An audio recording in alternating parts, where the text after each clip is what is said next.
Hi everyone, this is the fourth mantra in our series on my favorite mantra. The fourth mantra is called the Shanti Mantra from the Isha Upanishad.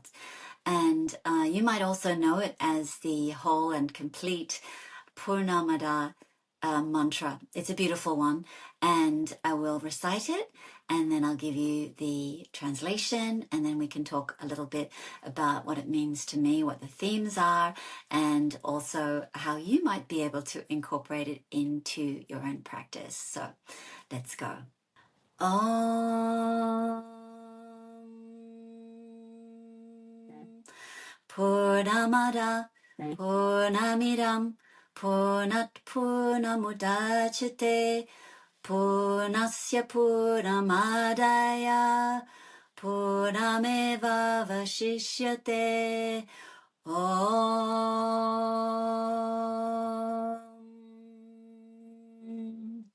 So the translation is, that is complete, this is complete. From completeness emerges completeness. When completeness is taken from completeness, completeness still remains. So it sounds a little cryptic, it sounds a little odd, but essentially what this mantra is talking about is it's really recognizing the inherent completeness in ourselves. What I often find with my mentees, for example, I have a few yoga mentees, and these are newly graduated teachers, or, they might be teachers that I've known for almost, my first teacher training was in 2013, where I led teacher training at my yoga studio, Earth Yoga NYC, which sadly I've subsequently and since sold. But way back in those days, we were leading teacher trainings, and those teachers who graduated are still some of my mentees today.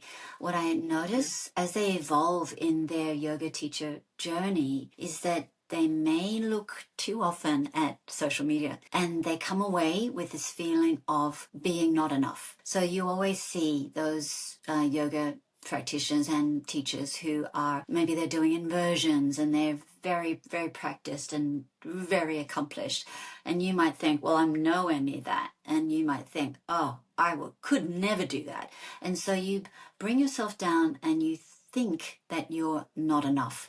So this is the danger, I would say, about these yoga teachers on social media that you might follow, whether it's on TikTok, Instagram, or Facebook, but mostly on Instagram. And so we can get sort of sucked into this vortex of not feeling good enough or not fast enough in your journey. Maybe you just don't feel like you've got it in you ever to achieve what you one day would like to achieve. And mind you, I am all about ambition. It is important to have these little milestones that you want to achieve over time. But what can happen with social media is that you start to think that you are just not good enough the way you are. And meaning, as we heard in the mantra, that you are in your current, let's say, your waypoint in your journey. That's really enough. You still have a lot to offer, and you still have a lot to give as a yoga teacher or as a person. Let's say some of you watching this might not be teachers.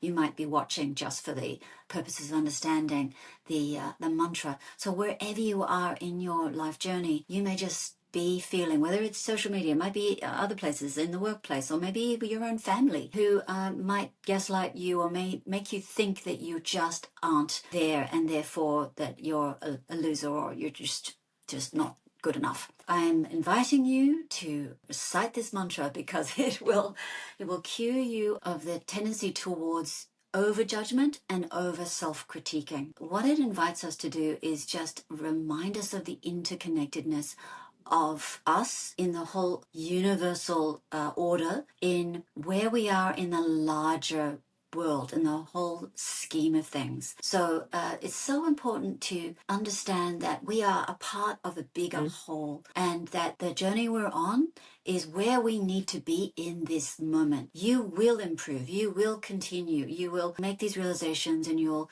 you'll improve, and you will reach those goals and those ambitions that you have. But over time, it's just not something that happens quickly. So if we can accept that it's a longer series of steps, it's a lot of small steps towards so-called success. And everybody has a different definition of success. But don't be too hard on yourself. My invitation to you is to be kind to yourself and to practice self-compassion here. This is a beautiful mantra for that. So, yes, you're a part of a bigger whole. I want you to focus on abundance and gratitude, because it's within you, it's around you, and you will get there by practicing generosity. So generosity, not just to yourself, but to your community, to your family and friends, and offering up this sense of abundance, because you do have a lot to offer and to give, whether that's your yoga classes, whether that's in conducting friendships or your relationships with colleagues at the office. I'm talking about just beyond just the yoga class and the yoga room. So really important to remember your interconnectedness.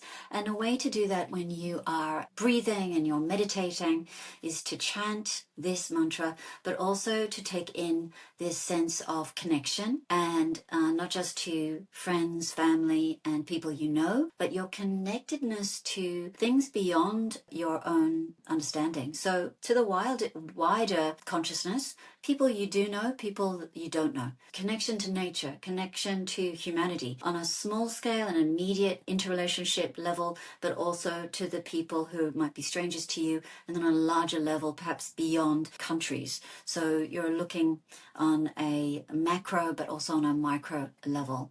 So a little bit to think about. I want to invite you to think about a possible application of an affirmation. So I wrote it earlier when I was thinking about how to make this more practical and a little bit more relatable. So if I were to create an affirmation around this mantra, I would say, I am a part of the complete and rational universe. I accept my place within it, and I find and I search for contentment in the present moment. And all is as it should be. So this idea that you are on your way and you have enough in this moment and in your current state to offer the world. So that's a nice thought to end on. But I will give you a little, I don't know whether you know, but I'm really into the Stoic philosophy, and I really liked this particular quote. I'll take it from Marcus Aurelius, and he talks in his meditations, he talks a lot about concepts that we will find very familiar in these mantra. And his beautiful quote is, all things are intertwined with one another, and these bonds are holy, and there's hardly anything unconnected with any other thing. So think about that, reflect on it. You could journal on it. You can comment in the space below. I love to get questions from people, and I love a discussion and a dialogue. So if this resonated with you, this particular mantra, I'd like to hear your comments. Go ahead and practice it in your own time, in your own practice, and tell me how it goes. I look forward to continuing this series on mantra, and I'll see you in the next video. So bye for now.